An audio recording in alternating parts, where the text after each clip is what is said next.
mga kinabuhi ninyong ginaguba, ganang mga bata nga ginapakaon ninyo anang sabo, pabayron ta mo pag-abot sa panahon. Dining manin ninyo, pabayron ta mo pag-abot sa panahon. Swerte lang mo karon kay ingon pa sa igsoon sa presidente, pangag kuno og atik iyang igsoon. Pabayron ta mo, timan-ina ninyo. Muna karon pa lang, ginalista ko na inyong mga pangalan. Paghuwat, kamo mga poser, yan ang mga kinabuhi ninyong ginaguba, yan ang mga bata nga ginapakaon ninyo anang sabo. Pabayron ta mo pag-abot sa panahon. Dining manin ninyo, pabayron ta mo pag-abot sa panahon. Swerte lang mo karon kay ingon pa sa igsoon sa presidente, pangag kuno og atik iyang igsoon. Narinig nyo yan mga kababayan, mga kapaps, ang sinasabi ni Paste Duterte. Sabi niya, pagbabayarin daw niya yung mga drogista, mga adik. Pero ang itsura niya ay mukhang adik. Tapos sabi niya, ang kapatid daw ng ating presidente, sabi niya ang kapatid daw na ni Amy Marcos o ni Amy Lacson na si PBBM ay drogista, adik at bangang. Sino kaya ang adik at bangang sa kanilang itsurang dalawa, mga kababayan? Tingnan nga natin ulit mga kababayan. Ako na inyong mga pangalan.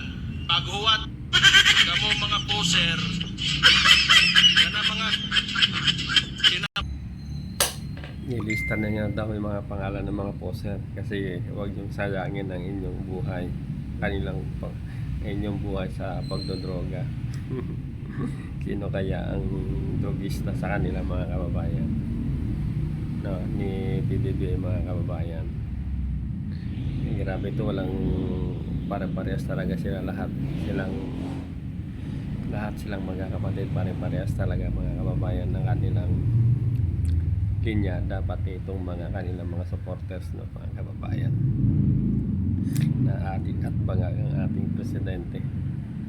Ang kabaliktaran, sila naman talaga mga kababayan. Itsura pa lang nakahubad na Alam niyo ba kung sino kasama na doon? Parang si Adarna ata yung kasama niya noon noong 2018. Naging viral nga yung dalawang yun mga kababayan si Baste. Kaya hirap mga kababayan. Kaya pag ito ang maging presidente ang kailang kapatid, ako, kawawa na naman ang bayan natin, kawawa na naman ang bansa natin, maglilipana na naman ang mga drogista, lalo na mga drug lord mga kababayan. Kaya ipagdasal natin patuloy ang ating mahal na Pangulo na bigyan siya ng lakas, bigyan siya ng magandang pangangatawan, at ipagdasal din natin ito pagdating ng 2028 sana ay mag-isa ang Pilipinas, ang mga botante mga kababayan, na labanan ito si Sara na one-on-one para hindi maganong boto ng taong bayan. Kasi kapag sa aking pananaw mga kababayan, kapag maging apat ang tatakbo ng presidente, matatalo sila ni Sara Lostay kasi ang Duterte is Duterte. So magkawatak-watak ang boto ng taong bayan. Kaya sana pag-isipan nila, pag-aralan nila at ang kanilang mga public relation officer, kanilang mga advisor, ang kanilang mga analyst na mga politiko, na mag-isa sila one-on-one. Kasi parang wala naman na pag-asa itong impeachment na labang kay Sara Lostay mga kababayan. Kaya sino sa kanila ang drogista mga kababayan? Si BBM ba o itong mga Duterte mga kababayan? Nakita nyo naman ang kanilang mga itsura, kita mo naman ang kanilang mga pinangsasabi. Talagang mag-adik ka, iba-iba yung statement mo, iba-iba yung mga sinasabi mo mga kababayan. Kaya Nakakatawa lang ito. Sila na panay paratang sa ating mahal na Pangulo na kailangan magpa-political check sa kanya, hair poly check mga kababayan.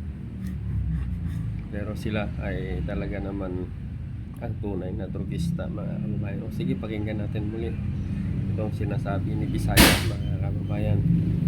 Bisayang mayor na naman, acting mayor na naman ng Davao. Kababayan, pakinggan na naman natin ito ulit. Nga ginapagkaon ninyo anang sabo.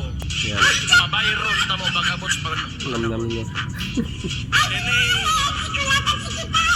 man ninyo pabayron tamo pag-abot sa panahon. Swerte lang mo karon kay ingon pa sa igsoon sa presidente bangag kuno og atik iyang igsoon.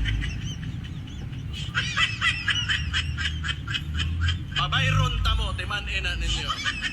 Muna karon pa lang ginalista ko na inyong mga pangalan. Paghuwat kamo mga poser. Kana mga kinabuhi ninyong ginagawa, kana mga bata nga ginapakaon ninyo anang sabo. Pabayron tamo pag-abot sa panahon.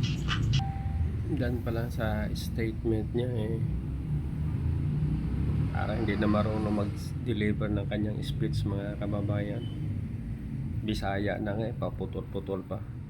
Gagaral-gal pa siya mga kababayan. Bisaya na nga. Kaya mag-isip tayo mga kababayan. Mag-isip-isip kayo bago 2028 ng eleksyon. Huwag kayong padala sa mga fake news, sa mga misinformation, disinformation mga kababayan.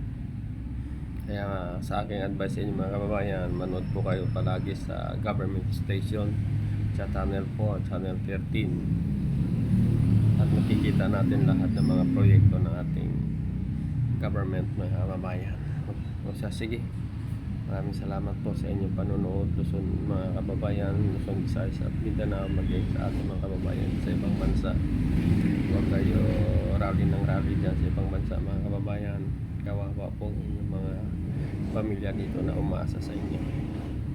Basta sige, God bless us all. Bye bye.